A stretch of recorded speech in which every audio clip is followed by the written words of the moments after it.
Good morning सभी को। तो आज हम लोग rulers and religious tradition the Jagannath cult उसी के बारे में चर्चा कल हम लोग कर रहे थे और उसको हम लोगों ने अच्छे से पढ़ा था। आज हम लोग बात करेंगे the Rajput and tradition of Yuri. तो आज का हमारा टॉपिक होगा the Rajput and the tradition of Yuri.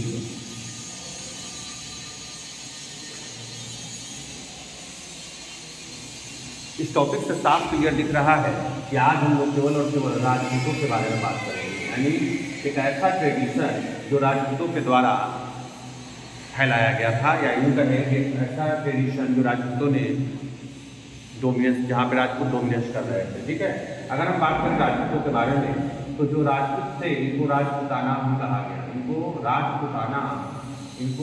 Rajputana कहा गया।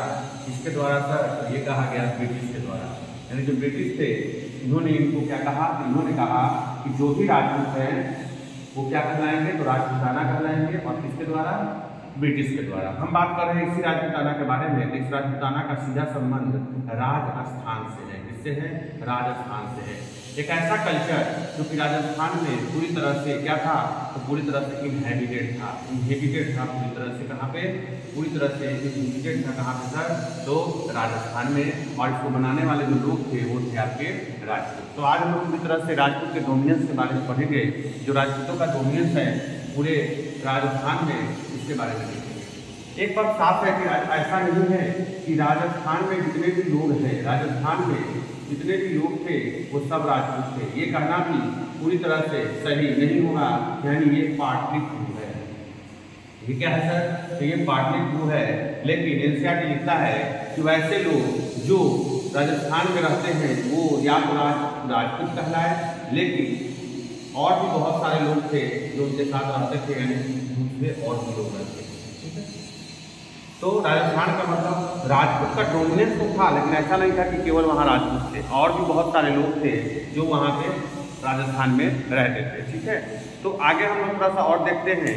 तो याद रखिएगा जितना भी कल्चर है राजस्थान में वो सब राजपूतों के द्वारा ही कहीं ना कहीं दिया गया है। ठीक है, चाहे हम लोग पृथ्वीराज के बारे में बात करें, चाहे हम लोग और भी जितने भी पृथ्वीराज चौहान के बारे में बात करें, या फिर और भी जितने भी मेवाड़ के बारे में बात करें, जो मेवाड़ का जो कल्चर था, राजा मान सिंह के बारे में बात करें, जितने भी राजस्थान के जो राजा महाराजा थे वो पूरी तरह से एक डोमिनेंस था किसका, तो राजपूतों का। आपको पता होगा कि राजपूत हमेशा से जाने जाते थे, किसके लिए सर? राजपूत जाने जाते थे अपने ब्रेवरी के लिए। किसके लिए सर?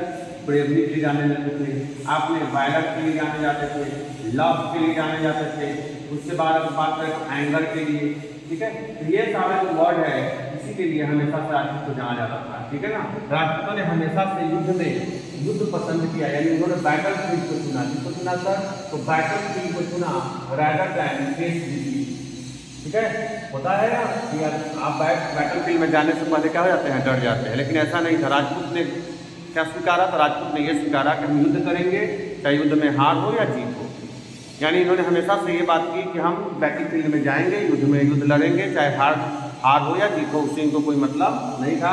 इन्होंने हमेशा से बैटल फील्ड को चुना फेस डिफीट को के बदले में। ठीक है ना, एक लाइन लिखते हैं, दे चूज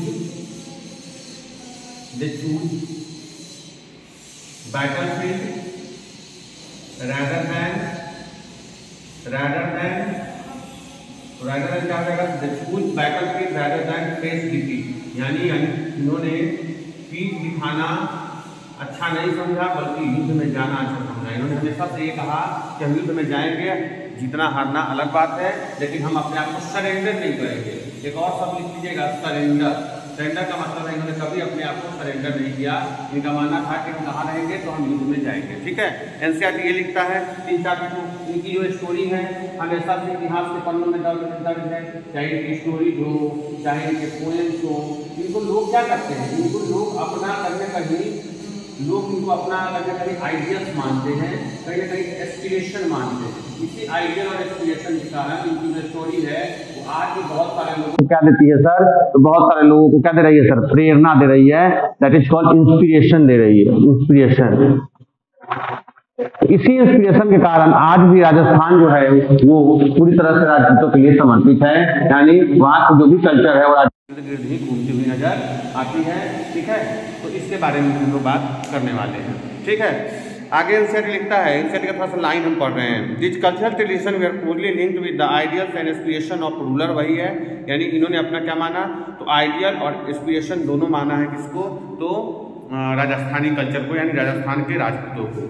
अगर हम बात करें 8th सेंचुरी से लेकर के राजस्थान जो है हमेशा से अलग अलग राजपूतों के द्वारा रूल किया गया है। ठीक है, और ये भी हमने लिख दिया है कि इन्होंने क्या चुना, तो इन्होंने बैटल फील्ड को चुना रादर देन फेस डिफीट, यानी हार जाएंगे वो अलग बात है, लेकिन हम युद्ध में जाएंगे। ठीक है, आगे का जो एनसीईआरटी लिखता है उसके बाद लिखता है क्या, कि did preserve the memories of heroes and वे are expected to inspire other to follow their example. वही बात है कि ये अपने हीरोइंस को दूसरों से भी फॉलो कराते थे, यानी इनकी जो हीरोइक थी वो इतिहास के पन्नों में इसलिए भी दर्ज है ताकि दूसरे लोग भी इसको क्या करते हैं सर, फॉलो करते हैं। दूसरे लोग भी जो हैं इनकी हीरोइक को फॉलो करते हैं, इनकी आइडियोलॉजी को फॉलो करते हैं, इनके द्वारा जो दिया गया ब्रेवरी है, वैलर है, लव है, एंगर है, इन सबको फॉलो करते हैं। ठीक है, आगे चलते हैं।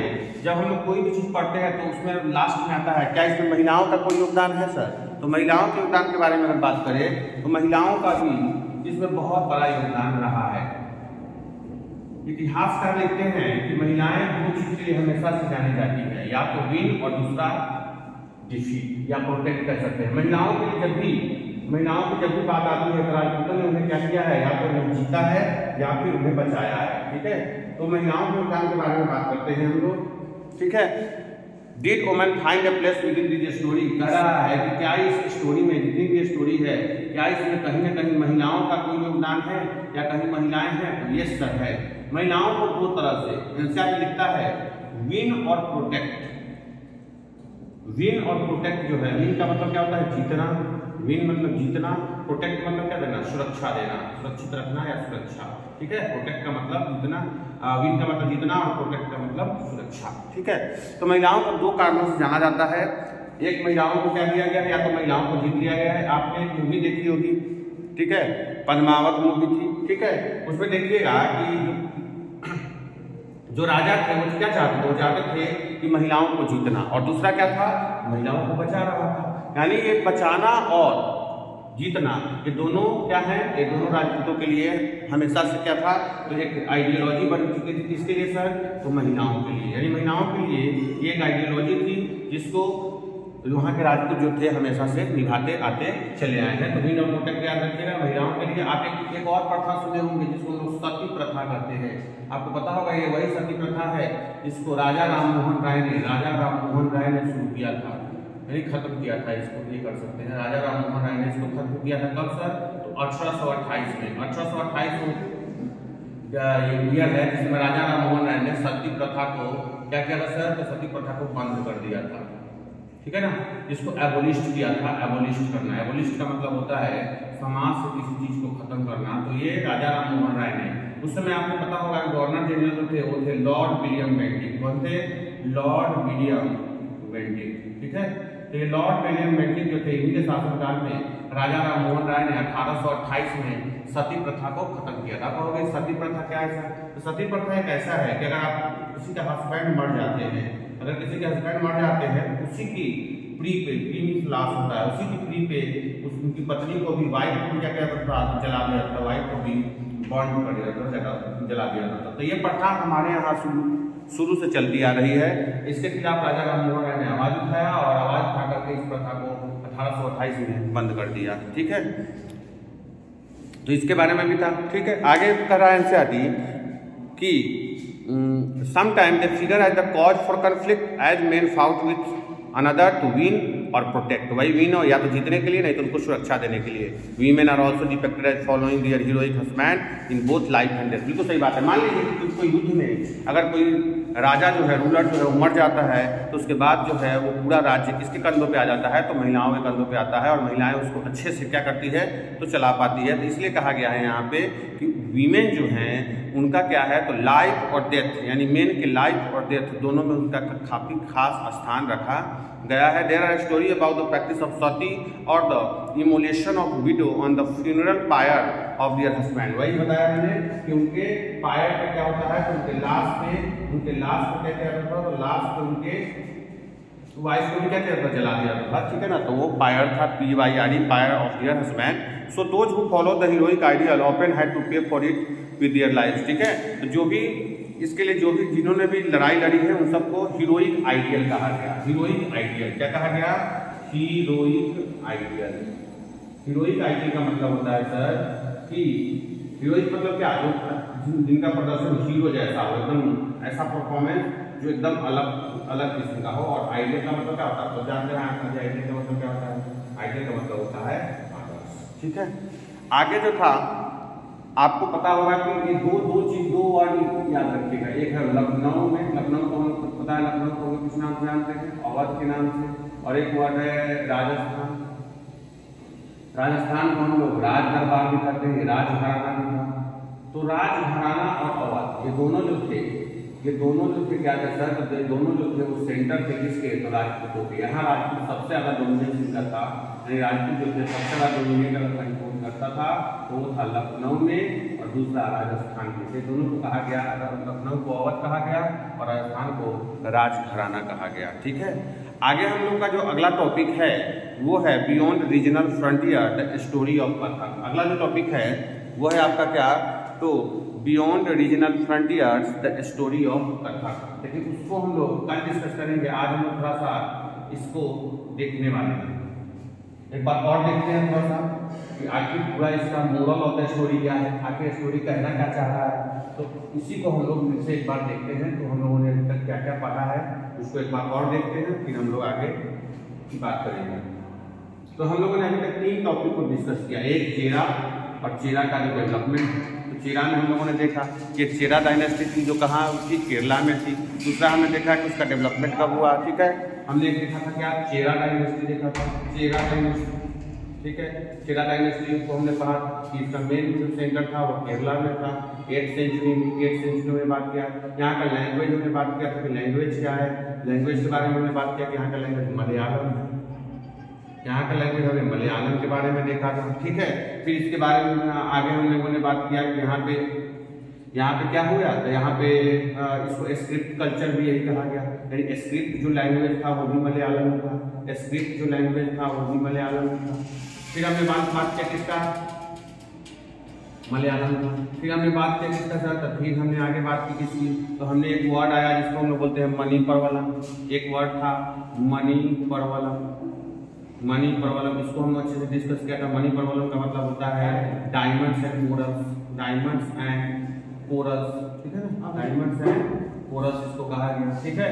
आप इसको diamonds and coral, literary mean के बारे में बात करें तो लिटरेरी मीन था इसका, लिटरेरी मीन था ये किन 2 लैंग्वेज से आया था। इसका मूल लैंग्वेज था वो संस्कृत था और दूसरा कौन सा था, संस्कृत प्लस रीजनल लैंग्वेज था, रीजनल लैंग्वेज था, ठीक है। इसके बारे में हमने पढ़ा था। दूसरा हमने किसके बारे में पढ़ा, दूसरा हमने पढ़ा था जगन्नाथ टेम्पल के बारे में, जिसको हम लोगों ने कल अच्छे से देखा था, ठीक है। कि जगन्नाथ टेम्पल कहाँ है, तो पुरुषोत्तमपुर पुरी में है। पुरुषोत्तमपुर जो है जगह कहाँ पे सर, पुरी में। और ये पुरी कहाँ है, तो पुरी उड़ीसा में, ठीक है। इसके बारे में हमने देखा था। आपको पता है एक डायनेस्टी थी जिसका नाम था गंगा डायनेस्टी। इस गंगा डायनेस्टी के बारे में हमने देखा था। गंगा डायनेस्टी के जो फाउंडर थे उनका नाम था अनंत वर्मन, ठीक है। इनके बारे में हमने जाना था। अनंत वर्मन ने 1076 CE में गंगा डायनेस्टी का क्या किया था, तो स्थापना कर दी गंगा डायनेस्टी की। इसके फाउंडर थे, फाउंडर ऑफ, तो ये हमने देखा था। उसके बाद आपने देखा था कि इन्हीं के कार्यकाल में 11th सेंचुरी में क्या हुआ सर, 11th सेंचुरी में जो जगन्नाथ टेम्पल है उसको बनवाने का काम शुरू किया गया, इनिशिएशन यानी कंस्ट्रक्शन का काम किया गया। आगे आते हैं आपके अंग भीमा थर्ड, उनके कार्यकाल में आगे का काम हुआ, ठीक है। तो ये सब तमाम चीजें हमने कल देखा था। आज के क्लास को हम यही रोकेंगे, ठीक है। और कल हम लोग आगे पढ़ेंगे beyond regional frontier the story of Kathak. बहुत बहुत धन्यवाद।